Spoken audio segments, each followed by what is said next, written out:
مولا فرماتا ہے حارث ہمدانی جو بھی مرتا ہے موت کے وقت مجھے ضرور دیکھتا ہے۔ اور اسی حدیث کو دیکھتے ہوئے نجف کے ایک آیت اللہ کاشف الغطا نے، اب وہ مدرسہ حرم کی باؤنڈری میں 11 سال رہا، اس کے سٹڈی روم میں ایک وہ شعر لکھا ہوا تھا رباعی عربی میں۔ ملتان اہل ثقافت شعراء کا شہر ہے، تو جن کو ذوق ہے شعر کا، عربی میں اس آیت اللہ نے شعر لکھا۔ حارث ہمدانی کی حدیث کو سامنے رکھتے ہوئے جس کا ایمان تازہ ہو بس وہی بولے، فرتیں قول الذی یمحم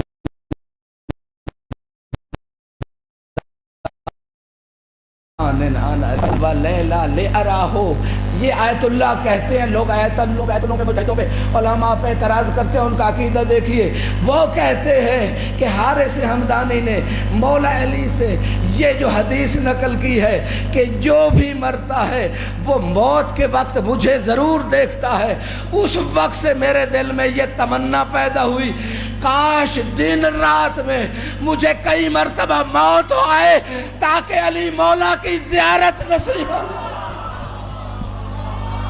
سلامت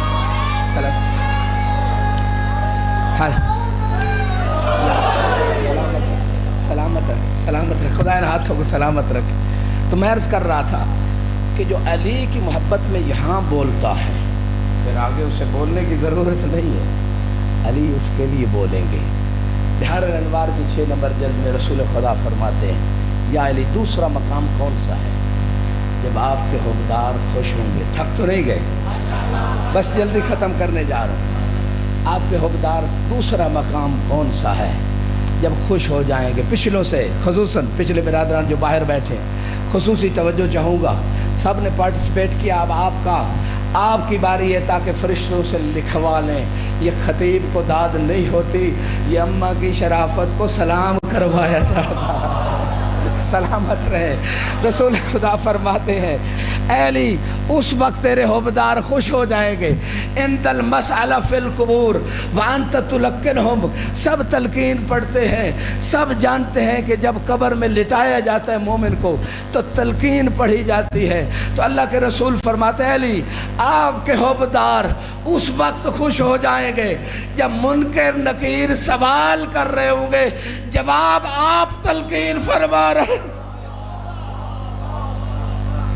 سلامت رہے۔ شاید اسی حدیث کو دیکھتے ہوئے جیسے اس آیت اللہ نے رباعی لکھی، اسی حدیث کے حصے کو دیکھتے ہوئے محسن نقوی شہید نے وہ جملہ کہا جو ایمان کی تازگی لینے آئے، ان کے لیے جملہ کہہ رہا ہوں، محسن میری لحد میں وہ منظر عجیب تھا جب میں نے خود علی سے کہا یا علی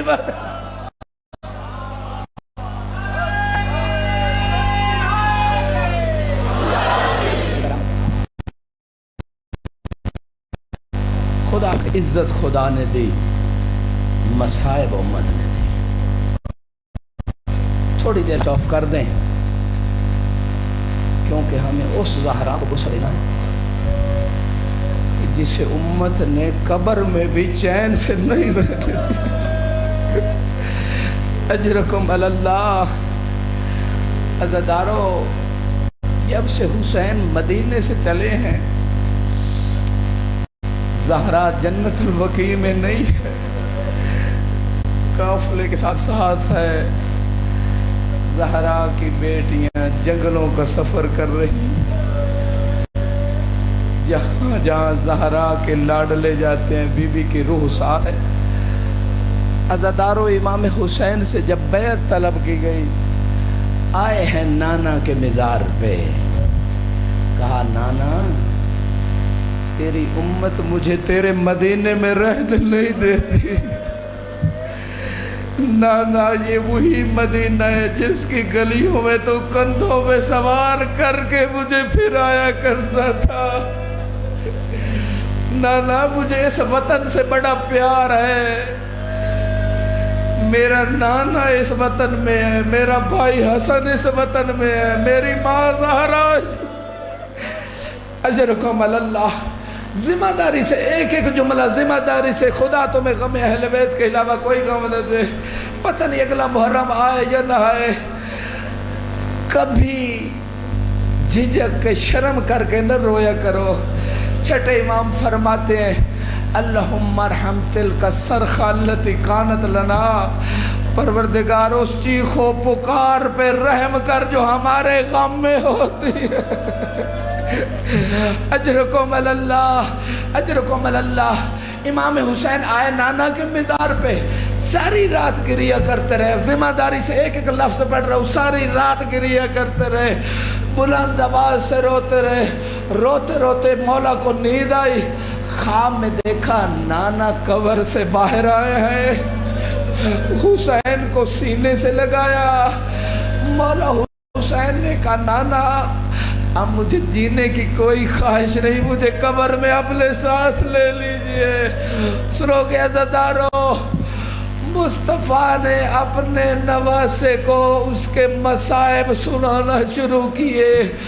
کہا حسین رملن باب عرض کرب و بلا، حسین میں تجھے کیسے قبر میں لوں؟ میں دیکھ رہا ہوں کربلا کا میدان ہے، اور کربلا کی ریت اور تیرا خون اور تیرا کفن بن رہا۔ اجرکم اللہ۔ میں جملہ پھر کہہ دیتا ہوں، او حسین تجھے کیسے میں اپنی قبر میں لوں؟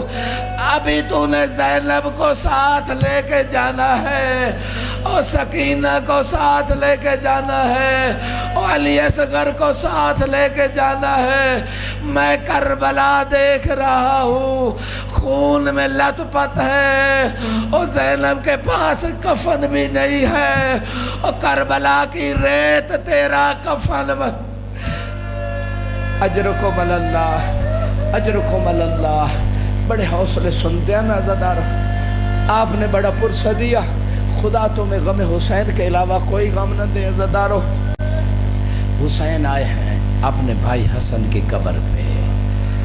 وہ وقت یاد آیا ہوگا جب جگر کے ٹکڑے اس تشت میں آ رہے تھے، حسین اٹھا رہے تھے بھائی کے جگر کے ٹکڑے اور رو بھی رہے تھے حسین۔ تو مولا حسن نے ایک جملہ کہا تھا، یا حسین لا یوم کا یوم کا یا ابا عبداللہ، حسین میرے ان ٹکڑوں پہ نہ رو، تیری مصیبت کا دن سب سے بڑی مصیبت کا دن۔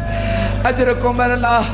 حسین کو وہ اجرکم اللہ، حسین کو وہ وقت یاد آیا ہوگا، پھر یاد آیا ہوگا بھیا حسن تو بڑا امیر تھا، کائنات میں تجھ جیسا کوئی امیر نہیں تھا، لیکن کائنات میں کوئی غریب سے غریب بندہ بھی اس کا جنازہ گھر میں واپس نہیں آیا، اور تو میرا وہ مظلوم بھیا ہے، اور جس کا جنازہ فقط واپس نہیں آیا، اور جس کے جنازے سے زینب نے 70 تھی